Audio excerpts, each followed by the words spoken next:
Papa prend sa retraite, alors pour célébrer, je les emmène en Allemagne pour faire un tour. Je prends ta carte Platinum pour le voyage et j'ai l'intention de profiter pleinement de ta carte de crédit. Quel voyage ce sera? De quoi parles-tu? Exactement ce que j'ai dit. Non, je ne comprends pas ce que tu veux dire par « exactement ce que j'ai dit ». Peux-tu expliquer? Mon mari au chômage, Jérémy, a pris ma carte de crédit pour emmener mes beaux-parents en voyage. J'ai déjà supporté beaucoup de choses de la part de Jérémy, mais cette fois, c'est l'occasion parfaite pour lui donner une leçon. Quand il reviendra du voyage, il aura beaucoup de regrets. Je suis Sophia, une employée de 35 ans. Après avoir obtenu mon diplôme dans une université prestigieuse, j'ai décroché un emploi dans une grande entreprise et j'ai reçu de bonnes évaluations. Bien que je n'ai que 35 ans, mes revenus sont suffisants pour subvenir aux besoins de Jérémy, qui ne travaille pas, et d'un enfant si nous en avions un, mais c'est hypothétique. Nous sommes mariés depuis 6 ans et nous n'avons toujours pas d'enfants, bien que nous y pensions bientôt. Bénie avec un bon travail et des revenus stables, je devrais être heureuse dans ma vie de jeune mariée, mais ce n'est pas le cas. La partie concernant avoir un enfant est hypothétique, mais le fait que Jérémy ne travaille pas ne l'est pas. Je n'ai pas faim pour le dîner car j'ai mangé quelques collations. D'accord, mais qu'en est-il de la recherche d'emploi, ai-je demandé. Je n'ai pas passé d'entretien aujourd'hui, je suis juste restée à la maison à consulter des sites d'emploi. Jérémy a quitté son emploi il y a 1 an et cherche du travail depuis. Pour être précise, il a travaillé dans des emplois à temps partiel, mais il ne reste jamais longtemps dans aucun. Il commence un travail, le quitte rapidement, se détend un moment, puis cherche un autre emploi temporaire. Tu cherches encore des emplois à temps partiel, n'est-ce pas? Je regarde à la fois pour des postes à temps plein et à temps partiel. Pourquoi ne pas arrêter de chercher des emplois à temps partiel et te concentrer sur un poste à temps plein? Je sais, mais tout a son bon moment, disait-il. Je voudrais que Jérémy trouve un emploi stable, mais il y a une raison pour laquelle il ne peut pas être trop poussé. Il a quitté son dernier travail à cause d'un conflit avec son patron concernant les politiques de travail. Ce patron était notoirement difficile au bureau. Jérémy l'a affronté en tant que représentant du bureau, avec le soutien de ses collègues, mais lorsque le conflit a pris de l'ampleur, ses collègues ont pris parti pour le patron, et non pour Jérémy. En conséquence, Jérémy a perdu le soutien du patron, s'est senti trahi par ses collègues et a trouvé difficile de rester dans l'entreprise, alors il est parti. Jérémy, le dîner est prêt. Tu peux l'apporter ici? Après avoir quitté son emploi, Jérémy est devenu reclus, restant dans sa chambre. Après environ 3 semaines, il a commencé à sortir et à aider avec les tâches ménagères. Je vais faire la vaisselle, a-t-il dit. Vraiment? Merci, alors c'est à toi. Oui, je n'ai que du temps, a répondu Jérémy, souriant, mais cela ne semblait pas sincère. Après encore 3 semaines, il a commencé à chercher un emploi. J'ai un entretien aujourd'hui, a-t-il dit avec enthousiasme. C'est ta première option, ai-je demandé. Oui, je vais obtenir ce travail et recommencer. Je crois en toi. Fais de ton mieux, l'ai-je encouragé. 1 mois après avoir quitté son travail, Jérémy a commencé à chercher sérieusement, mais même après 1 mois, il n'avait rien trouvé. Pourquoi suis-je toujours rejeté? Bon sang, tout ça, c'est la faute de ma dernière entreprise. Ne te décourage pas, tu finiras par trouver quelque chose de bien, tentai-je de l'apaiser. Bien sûr que je suis frustrée. Je n'ai rien fait de mal. Jérémy n'est peut-être pas complètement innocent, mais ce qui s'est passé dans son dernier travail n'était pas entièrement de sa faute non plus. Cependant, abandonner à cause de problèmes interpersonnels ne laisse pas une bonne impression sur les employeurs potentiels. C'est comme si je ne pouvais plus rien faire correctement. Ce n'est pas vrai. Tu as un entretien demain. On peut retravailler ton CV. Ça ne sert à rien. Je n'irai pas demain, rétorqua-t-il. Les refus répétés ont usé Jérémy, mais après un certain temps, il est devenu provocateur. Un jour, je suis rentrée à la maison et j'ai trouvé des CV déchirés par terre dans le salon. Sachant que l'entretien ne s'était pas bien passé, j'ai choisi mes mots avec soin. Peux-tu jeter ces papiers dans la poubelle? C'est fini. Qu'est-ce qui est fini, ai-je demandé. La recherche d'emploi. On peut vivre avec ton salaire, non? Je n'ai pas besoin de travailler. En effet, nous pourrions vivre avec mes revenus seuls. Certaines personnes ne travaillent pas et font un excellent travail en tant que personne au foyer à plein temps, mais ce n'est pas le cas de Jérémy. Il ne fait qu'éviter des réalités désagréables. Je comprends sa réticence à travailler après sa mauvaise expérience dans son dernier emploi et son échec dans la recherche d'un nouveau, mais nous devons affronter ce problème de front. J'ai décidé d'être patiente avec Jérémy pendant un certain temps. Jérémy, tu n'as toujours pas trouvé de travail. Quel est ton plan? J'ai déjà travaillé dur avant. C'est juste une pause prolongée. Je ne fais pas que me reposer, j'étudie pour l'avenir. C'est bon d'entendre ça. En vivant près de mes beaux-parents, la mère de Jérémy, Linda, et son père, Brandon, ont commencé à nous rendre visite plus souvent après qu'il a quitté son travail. Ils étaient probablement inquiets pour lui. En entendant que Jérémy se préparait pour son prochain travail, il semblait soulagé, mais c'était un mensonge éhonté. La bière sera finie aujourd'hui. Tu peux en acheter en rentrant? C'est déjà presque fini? Tu bois trop. Essaie de réduire un peu, ai-je répondu. D'accord. Je ne te demanderai plus. J'irai en acheter moi-même. Jérémy n'étudiait pas ni ne cherchait de travail. Il passait ses journées à regarder la télévision et à boire de la bière.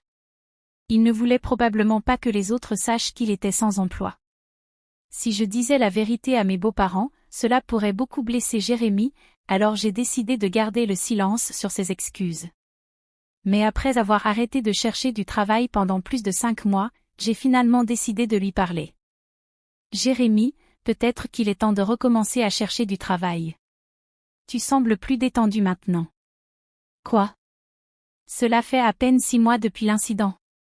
À mon dernier emploi, tu veux que je recommence à travailler après ce qui s'est passé? Je pensais juste que la pause était un peu longue. Arrête de te plaindre. Tu ne comprends pas mes sentiments, car tout se passe bien dans ton travail. J'ai mes propres difficultés, tu sais? Tout le monde a des problèmes au travail et dans les relations. On essaie tous de les résoudre. Travaillons ensemble là-dessus. J'ai compris. Je vais chercher un emploi, d'accord? Jérémy est parti au milieu de la conversation. Mes mots semblaient l'avoir blessé, mais le fait qu'il ait accepté de chercher du travail semblait être un progrès. J'ai décidé de m'excuser quand il irait mieux. J'ai trouvé un emploi grâce à ton insistance. Super. Où? Dans un supermarché, près d'ici. Alors tu vas devoir apprendre et travailler dur, n'est-ce pas? C'est juste à temps partiel. Je n'ai pas besoin de travailler beaucoup. Qu'il soit à temps partiel ou non, même un emploi à temps partiel est un travail. Tu as un problème avec ça? Je voulais dire quelque chose à Jérémy, mais peut-être que trouver un peu de travail était un pas vers sa récupération. J'ai décidé de surveiller et d'attendre. Quelques jours sont passés et un jour j'ai entendu, je suis rentré. Jérémy, tu es de retour. Comment va le travail? J'ai quitté le travail au supermarché. Pourquoi? Cela ne fait pas si longtemps. Un étudiant là-bas était autoritaire, me disant de toujours mettre les caisses de légumes en bas de l'entrepôt. Cela ressemblait à du harcèlement. Cet étudiant lui expliquait probablement simplement comment faire le travail. Sur le lieu de travail, même un étudiant est un supérieur. Jérémy continuait de trouver des emplois puis de les quitter, sans pouvoir s'y maintenir. Ainsi, Jérémy n'a pas pu garder un emploi longtemps, et cela fait maintenant 1 an. Jérémy, dans quel travail es-tu en ce moment? Je travaille à mi-temps dans un pub. Je n'ai jamais travaillé dans l'alimentation et les boissons auparavant, mais c'est intéressant, et je pense que j'ai enfin trouvé ma vocation. Vraiment? C'est génial. Mais le salaire d'un emploi à mi-temps dans un restaurant n'est-il pas un peu bas? Ça n'a pas d'importance. Je suis actuellement en apprentissage, avec pour objectif de devenir indépendant. Donc, tu prévois de créer ton propre business un jour, ai-je demandé. Exactement. Le revenu est faible pour l'instant, mais je travaille dur pour atteindre mon objectif. Tiens, prends ça pour te faire plaisir pour une fois. Jérémy continuait de faire semblant d'aller bien devant ses parents, mais comme toujours, c'étaient des mensonges. Il a quitté son emploi au pub 4 jours après cette conversation, mentant et prenant même de l'argent de poche à ses parents. Cette fois, je ne pouvais m'empêcher d'être déçue par mon mari, alors j'ai décidé d'être plus ferme qu'auparavant. Et, Jérémy. Après, s'il te plaît. Je suis à une bonne partie du film. Tu peux mettre en pause. J'ai pris la télécommande sur la table, mis le film en pause et forcé une conversation. C'est agaçant quand tu mets en pause au meilleur moment. Qu'est-ce qu'il y a? Jérémy, tu as 38 ans, non? Tu sais que c'est l'âge idéal pour travailler. Tu ne penses pas à l'avenir? Passer la journée à la maison, à boire et regarder la télé? L'avenir? Il y a plein de gens de 38 ans qui ne travaillent pas. Beaucoup profitent de la vie sans emploi. C'est vrai, le travail n'est pas tout, mais ces gens ont quelque chose à quoi se dévouer. Tu as quelque chose comme ça? Oui, tu es contrarié parce que je ne travaille pas. Je vais chercher un autre travail à mi-temps. Jérémy semblait déterminé à ne faire que des emplois à mi-temps. Compte tenu de ses raisons pour quitter ses emplois et de ses difficultés à en trouver, j'avais été prudente pour ne pas le blesser, mais il était temps que Jérémy se reprenne. Je devais être plus stricte. Un jour, au travail, j'ai reçu un message de Jérémy: Papa prend sa retraite, donc on part en Allemagne pour célébrer, à partir d'aujourd'hui. J'emprunte ta carte Platinum. Je dois dépenser sur ta carte de crédit. J'ai paniqué et l'ai appelé immédiatement. Que veux-tu dire par un voyage? Exactement ce que j'ai dit. Je ne comprends pas, explique-moi s'il te plaît. Tant de choses ne vont pas ici.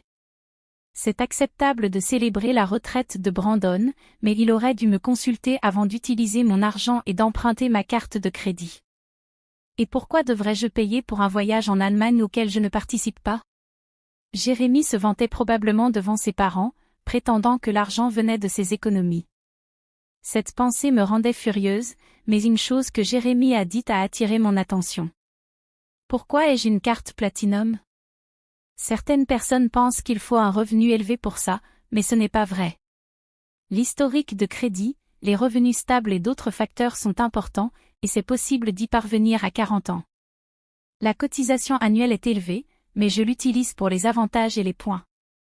Cependant, cette carte de crédit est dans mon portefeuille, donc tu as pris la carte de crédit de la maison? Oui, alors je compte sur toi pour le paiement.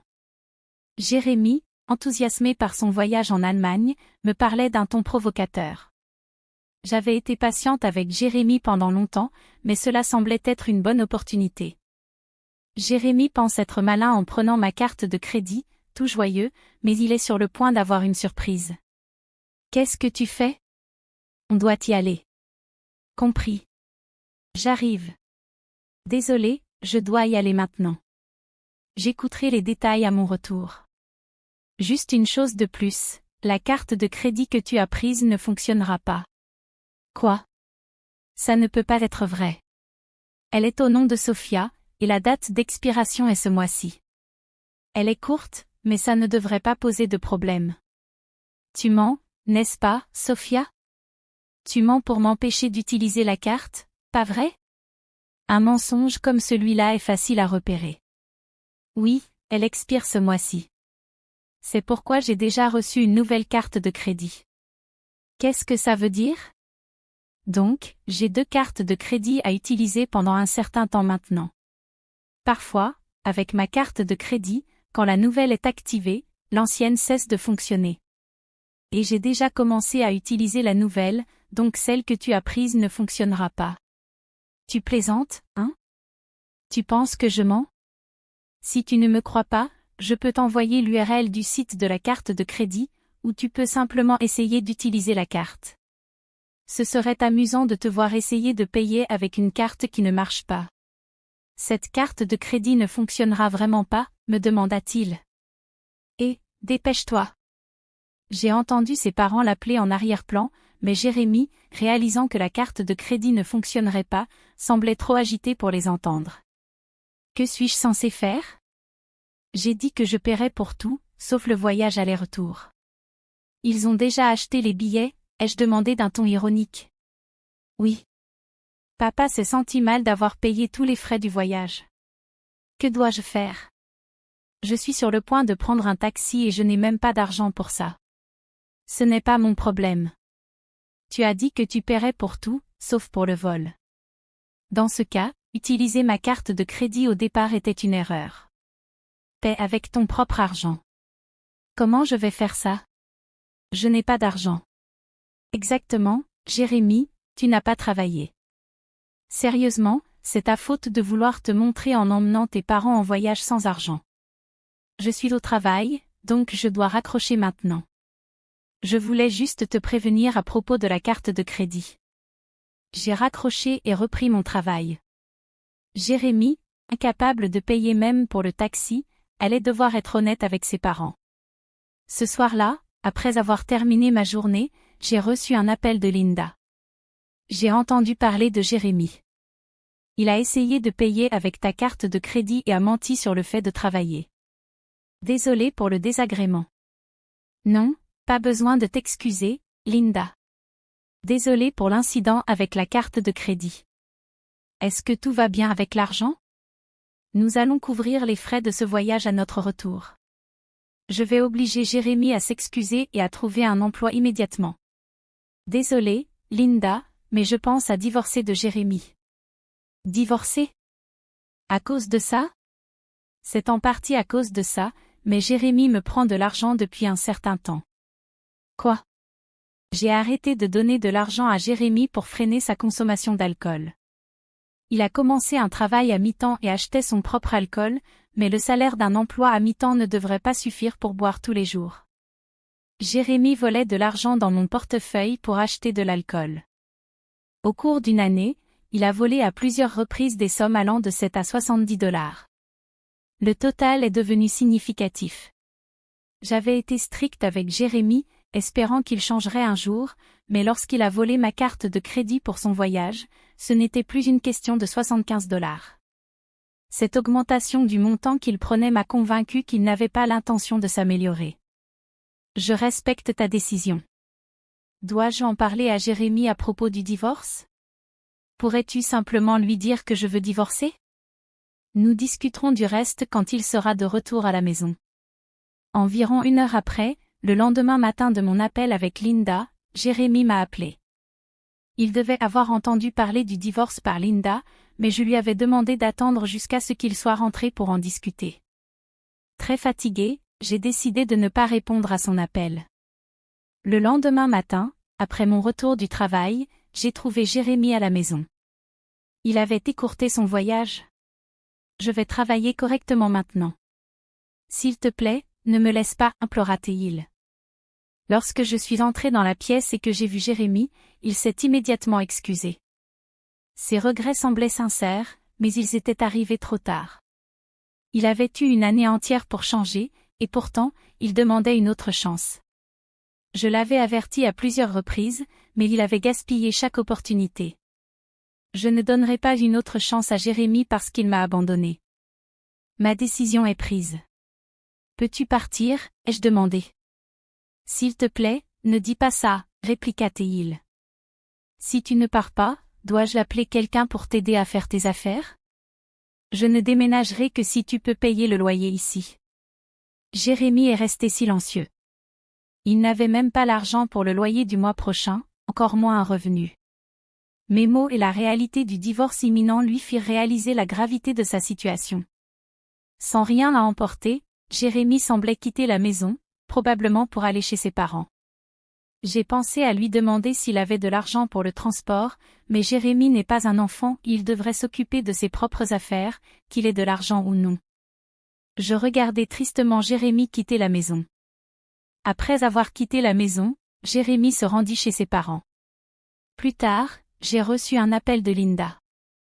Mes beaux-parents avaient laissé Jérémy rester une nuit, mais ils lui ont ensuite demandé de partir le lendemain. Ils pensaient qu'il pourrait devenir trop dépendant d'eux s'il restait. Créer une situation où il devait se débrouiller seul était peut-être leur intention. Cela a dû être douloureux pour les parents de mettre leur fils à la porte, mais ils ont pris une décision difficile pour la récupération de Jérémy. Expulsé de chez ses parents, Jérémy est retourné chez nous, me suppliant. S'il te plaît, aide-moi. Je n'ai nulle part où aller et pas d'argent. C'est le résultat de tes propres actions. Tu dois t'en sortir tout seul. Tout le monde fait face à ces difficultés. Peut-être que parfois il est nécessaire de demander de l'aide, mais tout ce que tu as fait l'année dernière, c'est abandonner tes responsabilités et faire ce que tu voulais. Je n'ai pas laissé Jérémie entrer dans la maison et les renvoyer à la porte. Le divorce a finalement eu lieu. Jérémie était réticent, mais avec le soutien de ses parents, cela s'est passé plus rapidement que je ne l'avais imaginé. Je n'ai aucune idée de ce qu'il est devenu après notre séparation. Il est probablement encore en train de sauter d'un emploi à l'autre et de trouver des excuses pour lui-même. Je pensais autrefois que je me sentirais seule sans lui, mais à ma grande surprise, je ne me suis pas sentie seule du tout. Au contraire, j'ai ressenti un poids qui s'était envolé de mes épaules. Vivre avec Jérémie avait été extrêmement stressant. Son attitude et son besoin constant de réassurance me maintenaient tendue. J'étais toujours sur des œufs, craignant de dire quelque chose qui pourrait le contrarier. Maintenant, sans lui, je n'ai plus à m'inquiéter de cela. Sans Jérémie, ma vie est devenue beaucoup plus confortable. Je n'avais pas réalisé à quel point notre relation avait été un fardeau. J'essayais constamment de le soutenir, tant émotionnellement que financièrement, et cela me vidait. Maintenant, je peux me concentrer sur moi-même et sur mon propre bien-être. Je suis soulagée de ne pas avoir laissé Jérémie me tirer vers le bas. J'essayais toujours de l'aider, en espérant qu'il changerait, mais cela n'est jamais arrivé. Lâcher cette responsabilité a été libérateur. Je n'ai plus à répondre aux besoins de quelqu'un d'autre ou à gérer les problèmes de quelqu'un d'autre. Je peux enfin vivre ma vie selon mes propres termes, sans avoir à accommoder qui que ce soit. C'est un nouveau départ, et je l'embrasse pleinement. J'ai plus de temps pour moi, plus d'énergie pour poursuivre mes propres intérêts, et l'esprit plus clair pour penser à mon avenir. Je suis reconnaissante pour ce nouveau chapitre de ma vie, libre du stress et des préoccupations que Jérémie y avait apporté.